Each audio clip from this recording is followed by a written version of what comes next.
Back for the women's 200-meter breaststroke. World record held by Rebecca Soni, who is also in this field. The best female breaststroker in the world, clearly, and a part of a winning team in the medley relay earlier in world record style to begin this duel in the pool, which is being dominated so far by the United States. But you know, Rowdy, when we came to the Georgia Tech Aquatic Center, the first swimmer I ran into was Amanda Beard. And we kind of looked at each other and I said, has it really been 15 and a half years since you made your Olympic debut, toting that teddy bear named Harold to the blocks? And boy, where's the time gone? And here she is back in this pool where she first splashed onto the international scene. Doesn't seem like that long ago, does it? Well, now 30 years old and still very much a factor and a possibility of making yet another Olympic team, which would be her fifth. Lane 2 is Caitlin Leverins, as lane 1 is open. Leverins could challenge for an Olympic spot in this event. Monique Niehaus, finalist in the world's in 100 breaststroke from the Netherlands, is in lane 3, and the favorite and the best, Rebecca Soni, gold-plated. I mean, she is it in this event.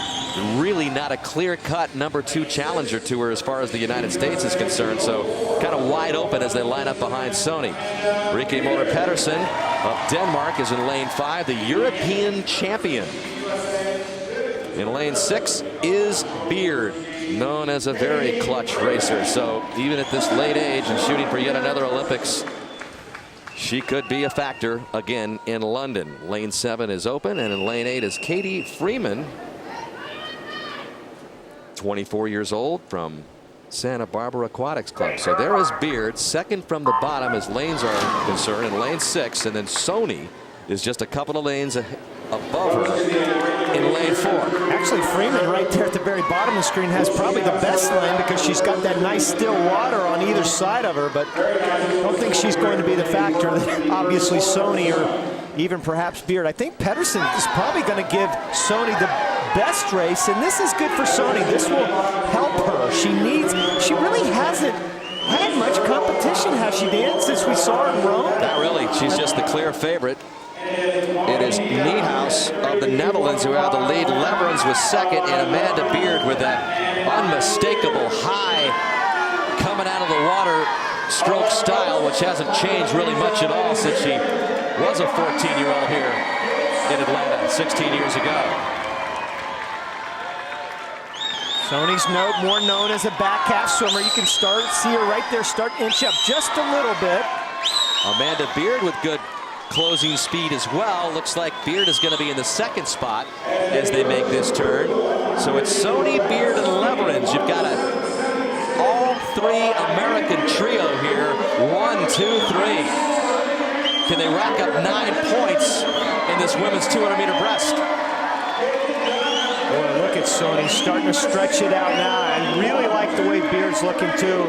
You know, when we were talking to her yesterday about the way she feels now versus 15 and a half years ago, she just says she's in a much better place mentally in her life. And that helps on the physical side, swimming, being a wife, being a mother.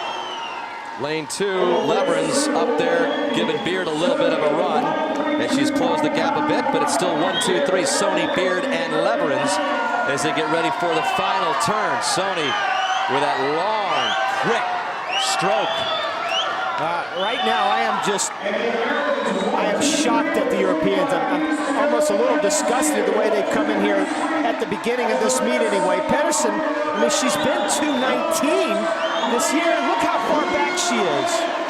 It's going to be an American 1, 2, 3 finish. Soni's going to win it. And it's going to be Leverins who pulls ahead of Beard, I believe, at the wall. Just barely ahead of Beard. Actually, Pedersen.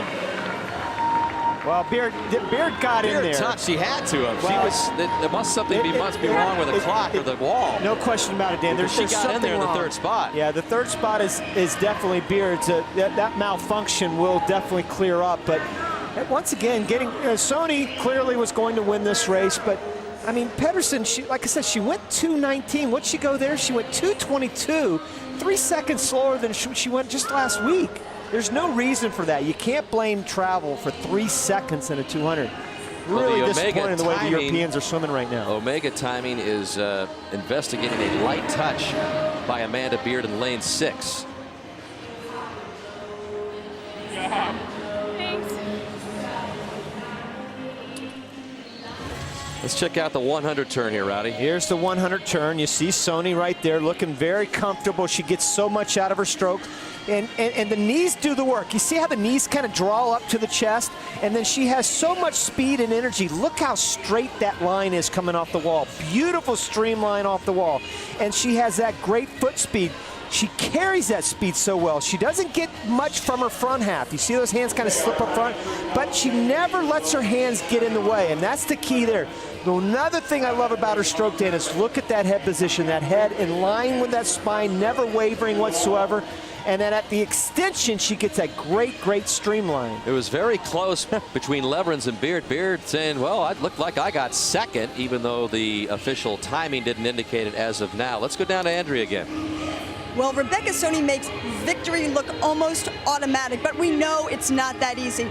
What challenges do you get out there, especially since there really isn't anybody that close to you at this point? I definitely, saw people pretty close the whole way, and especially here, we're just going for a win. It's just a fun dual meet, and definitely takes me back to the college dual meet days, and the win is all you need. The points are all that count, and I definitely was getting pushed along the way, and it was a really fun race, but it was a tough one too. If you look to your strategy, to your style, what is it that needs to be improved? Can you even point to anything? Starts and pullouts, definitely. They're still a little bit uncomfortable despite how much I've been swimming breaststroke. Still need to work on the pullouts, so that's something I can work on before next summer. All right, thanks, Rebecca. And Thanks. Dan, she was very nervous but very happy for her boyfriend, Ricky Behrens, who won a little bit earlier.